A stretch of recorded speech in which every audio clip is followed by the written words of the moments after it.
Garbė Jėzui Kristui. Pasiklausykite Šventosios Evangelijos pagal Morkų. Pas Jėzų atėjo raupsuotasis ir atsiklaupęs maldavo: Jeigu nori, gali mane padaryti švarų. Jėzus pasigailėjęs jo, ištiesė ranką, palietė jį ir tarė: Noriu, būk švarus. Tuojau pat raupsai pranyko ir jis tapo švarus. Jėzus liepė jam tuojau pasišalinti ir smarkiai prigrasino: Žiūrėk, kad niekam nieko nesakytum. Eik pasirodyk kunigui ir už pasveikimą paaukok Mozės įsakytą atnašą jiems paliudyti. O šis bekeliaudamas pradėjo taip plačiai skelbti ir skleisti įvykį, jog Jėzus nebegalėjo viešai pasirodyti mieste. Jis laikėsi už miesto, negyvenamose vietose, bet žmonės vis tiek iš visur rinkosi pas jį. Girdėjote Viešpaties žodį. Šlovė tau, Kristau.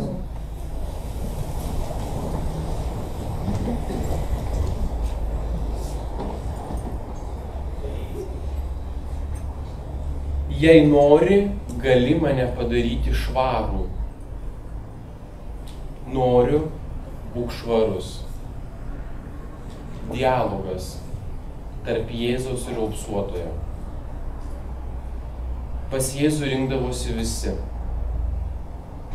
Ateina raupsuotas, nesako padaryk mane švarų. Jisai sako, jeigu nori, padaryk mane švarų. Vadinasi, tas, kuris serga, pripažįsta Jėzaus dievystę. Jisai pasikliauja juo. Ir nesako, kad aš noriu ir tu dabar padaryk man tai. Jei nori. Visa Morkaus Evangelijos pradžia laukia Mesijo. Kitaip tariant, rašo evangelistas Morkus apie žmogaus lūkesčius. Ko žydai nori? Jie nori tvarkos, ne tik, reiškiasi, politinės, moralinės, teisybės, teisėtvarkos srityje. Jie laukia to, kuris ateitų ir sutvarkytų viską. Kad būtų tvarka, tiesa, meilė, gėris ir taip toliau. Ir štai ateina Jėzus, sako, žiūrėkit, aš esu tas, kurio jūs laukiat. Kaip jį visi pasitinka? Skirtingai. Lygiai taip pat ir mes, girdėdami šventą raštą, skirtingai jį priimame. Jėzus įsako raupsuotajam niekam apie tai nesakyti. Vadinasi, Dievas eina į asmeninį santykį su kiekvienu iš mūsų. Įsikalbina kiekvieną asmeniškai. Tai nėra viešas dalykas. Kiekvienas mūsų dialogas su Dievu yra asmeninis santykis su juo. Ir kaip aš su juo bendrauju. Be abejo, raupsuotasis, kuris išgyjo, negali, reiškiasi, tylėti, netylėti. Įsivaizduokim dabar mes jo situacijoje žmogus, kuris yra, baisioj tragedijoje, kuris yra išstumtas iš visuomenės, negali patekti į miestą, izoliuotas nuo visko, nuo aplinkinių, jokio kontakto su kitais, ten, reiškiasi, kažkas kažkiek maisto atneša, numeta ir jisai pavalgo, nes jisai negali rodytis viešosiose vietose. Jisai be abejo pradeda šnekėti ir džiūgauti, sako, žiūrėkit, štai ką man Dievas padarė. Jisai negali tylėti. Linkiu visiems būti kaip raupsuotajam. Kiekvienu dalyku, ką padaro Dievas, džiaugtis, nors ir mažu.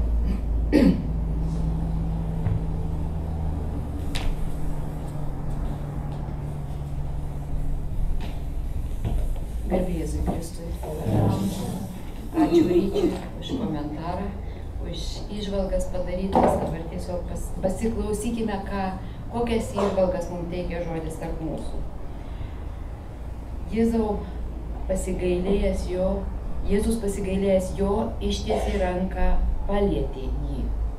Andrė Fluido Vėverio muziklo operos Fantomas pagrindinio veikėjo sudarkytas ne tik kūnas, bet ir emocijos. Ši vargšė siela visą gyvenimą kentėjo atstumta, jai trūko žmogiškojo artumo. Galiausiai herojus Kristinos bučinys numaldė jos pragarišką šėlsmą ir grąžino tam žmogui tikrąją sielą. Tai šiek tiek panašu į tai, kas pasakojama šiandien dienos Evangelijos skaitinyje. Raupsuotasis, prašydamas Jėzaus padaryti jį švarų, prašo išgydyti ne tik jo kūną. Jis nori ne tik neatstumiančios išvaizdos, bet ir būti kitų žmonių mylimas ir priimamas, o tai yra svarbiausia. Kiek laiko prie šio ligos sudaukytų, raupsuotų nebuvo prisilietęs joks žmogus. Kiek laiko jis nepatyrė žmonių bendrystės šilumos. Bet Jėzaus šventumas įveikė jo atskirtį, kaip kad nugalėjo baisią šio žmogaus ligą. Įsidėmėkime savo, kad Jėzui buvo svarbu paliesti žmogų. Jis jį išgydė ne tik tardamas žodį, jis jį palietė ir taip sugrąžino į bendrystės ir draugystės pasaulį. Prisilietimu Jėzus suteikė šį žmogų sutaikė šį žmogų su visais kitais. Mes žinome, kad prisilietimas yra gyvybiškai svarbus, norint išlaikyti emocinę ir dvasinę pusiausvyrą.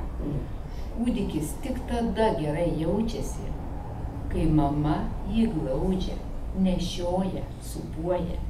Visi mes pradžiungame, kai mus šiltai apkabina, pabučiuoja į skruostą, meiliai uždeda ranką ant peties. Paprastu prisilietimu daug pasakome apie meilę ir draugystę tam žmogui. Be to prisiliesdami bylojame kartu ir apie Dievo meilę ir atjautą. Tad šiandien ryškimės ir palieskime kurį nors žmogų. Nepasikliaukime tik savo žodžių logiškumu, įtikinamumu ir nepalikime visko Dievui. Nemanykime, kad jis, it koks burtininkas, pakeis žmogaus gyvenimą. Šventoji Teresė Avilietė sakė štai kaip: dabar Kristus žemėje neturi kūno, tik jūsų kūną jis turi. Neturi rankų, tik jūsų rankas turi. Neturi kojų, tik jūsų kojas turi. Tad mes galime būti Dievo prisilietimas. Mes savo prisilietimu galime parodyti dangiškojo tėvo meilę, parodyti, kad jis brangina žmones ir laukia jų savo karalystėje. Mes galime gydyti suvargusius ir nešti ramybę jos stokojantiems. Jėzau, padėk man įveikti savo ryžtingumą ir paliesti suvargusius žmones. Išmokyk mane tarnauti gydančiu prisilietimu. Tad ačiū, kad klausėt. Iš tikrųjų, skaitant, visą laiką sukosi mintis. Iš tikrųjų, noriu pasidalinti su jumis savo tokiu išgyvenimu. Išeinant, turbūt daugiausiai įsimintina žmogui, kai yra kažkoks išėjimas kito žmogaus iš gyvenimo. Aš labai gerai prisimenu beveik prieš 10 metų mūsų mokinio Tado išėjimą. Tai 19-mečio gyvūnų priežiūros skyriaus mokėsi žirgų programoje. Ir štai paskutinės minutės jo gyvenimo. Ligoninėje sėdim kartu, visiškai akyse žmogus tiesiog išeidinėja. Aš jį priliečiau, apkabinau, bet net pati nejutau tokią meilę. Jis taip nusišypsojo, taip atsiduso. Iš tikrųjų, niekada aš nepamiršiu tų akių. Ir pajutau, kad tikrai jiem tapo lengviau. Antras atvejis, mes visai nesenai, jūs patys puikiai pažįstate turbūt kai kurie mūsų vairuotoją Alfonsą, kuris spalį išėjo iš gyvenimo. Mes su tėvu Gintaru jį aplankėm namuose ir pavaduotojų. Užteko prie to žmogaus prisiliesti su meile, jį apkabinti. Jūs net neįsivaizduojat, kaip tas pilkas veidas nušvitų. Tai iš tikrųjų čia dar kartą paliudija mums, nesibijokime, padalinkime save, tiek nedaug reikia. Būkime viešpaties rankos, būkime viešpaties kojos. Iš tikrųjų patys patirsime Dievo malonę. Dalinuosi tam, kad iš tikrųjų mes ir mūsų mokytojai pagalvotume apie tai, prisiliestume prie mūsų mokinių, apkabintume kitą kartą juos. Iš tikrųjų ne vien žvilgsniu, ne vien tą šilumą užlietume. Taip nesunku tą ranką ištiesti, atrodo. Bet jeigu ją tiesime tik tam, kad, aš tave paliečiau, patikėkime, tai greitai supras. Tai iš tikrųjų melskime viešpatį prašydami šitų malonių. Prašykime vienas kitam meilės, pasitikėjimų. Prašykime, kad mes tikrai taptume verti to, ką Dievas mums davė. Šiandien mes melsimės ir už Marijos radiją, už jos darbuotojus, už Marijos radijos darbuotojus. Jūs ne vienas girdite tą laidą, kuri iš tikrųjų pagrinde dabar daugiausia klauso tie žmonės, kurie yra vieniši, kurie įsijungia šitą radiją. Bet klauso ir jaunimas, ar ne? Aš pati visą laiką klausau, kiek tik tai galiu pajėgdama daug dalykų. Šiandien ypatingai labai daug kalbėjo apie lyties keitimą. Apie įvairius šitos dalykus, kur tu atrodo net neįsivaizduoji, net nesupranti. Tai melskime mes už tuos žmonės, kurie organizuoja, kurie daro, kurie aukoja save tam, kad skleistų tą žinią, kad skleistų tą gerąją žinią, ne blogąją žinią. Ne iš blogosios pusės, bet iš gerosios pusės, iš gerus dalykus. Prašykime viešpaties malonių ir stiprybės ir mūsų supratingumų, mūsų išminties, atskiriant, ką klausytis, ko klausytis. Melskime mes taip pat už mūsų prezidentę, prašydami jai stiprybės. Melskime už mūsų parlamentarus, už mūsų švietimo ir mokslo ministerijos vadovus. Melskime, prašykime jiem išminties, siunčiant šventąją dvasią jų širdis, tam, kad tie visi sprendimai būtų pagal Dievo valią. Melskime mes už savo bendruomenę, melskime už Švento Ignaco bendruomenę, kolegijus. Prašykime mes malonių šiandien tiem žmonėm, kurie švenčia savo gimtadienį. Iš mūsų Živilės šiandien gimimo diena, bet mes jo čia neturim. Turim Živilę, taip, o aš nemačiau Živilės. Tai iš tikrųjų melskime mes už Živilę, prašydami jai stiprybės.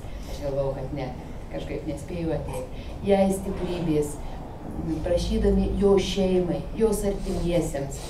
Šis jaunas žmogus ne taip senai įsiliejo į mūsų bendruomenę, bet iš tikrųjų džiaugiamės, kad jis yra. Tai yra malonė, viešpaties malonė, jei mūsų bendruomenę papildo tokie puikūs jauni žmonės, nuo to tik tampa mums geriau. Melskime už visus kitus gimusius, būtent mūsų mokinius šią dieną. Tai Dievas laimina jų šeimas, tai teikia malonę. Melskime už tėvą Gintarą, prašydami jam dvasinės stiprybės. Melskime už ekscelenciją, už Albinutę, už josios seseris. Melskime už visus kitus sergančius mūsų bendruomenės žmonės. Melskime už mūsų vadovus. Artėja mūsų projektų Mylėkime mokytoją.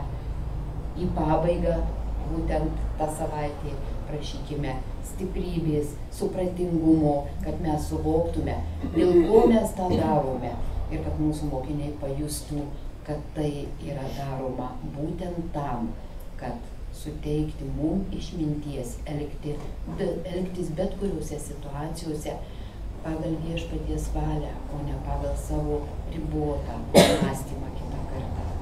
Melskime mes už mūsų išėjusius žmonės, melskime mes už Darių, už Alfonsą, už Aušrą, už Mariją, už Ingridą, Rimantą, Ireną, Violetą, Sigitą ir visus kitus savo, mes kiekvienas turime iškeliavusių brangių žmonių.